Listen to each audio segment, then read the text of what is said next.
আপনারা জানেন যে বিহারের দারভাঙ্গাতে কংগ্রেসের শাহজাদা, যিনি কংগ্রেসকে ধুলির সাথে মেশানোর জন্য দায়িত্ব নিয়েছেন, রাহুল গান্ধী এবং তেজস্বী যাদব, বিহারের আরজেডি নেতা, তারা দারভাঙ্গায় গিয়ে আমাদের দেশের যশস্বী প্রধানমন্ত্রী নরেন্দ্র মোদীজির মাকে যেভাবে অশ্রব্য গালিগালাজ করেছেন, তার বিরুদ্ধে আমরা ধিক্কার জানাই, আমরা তার তীব্র বিরোধিতা করি এবং আজকের মূলত আমরা এই রাহুল গান্ধীর বিরুদ্ধে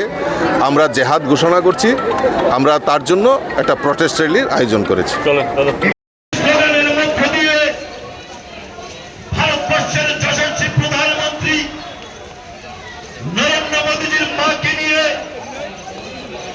চালিত করেছে সেই কংগ্রেস নেতৃত্বরা,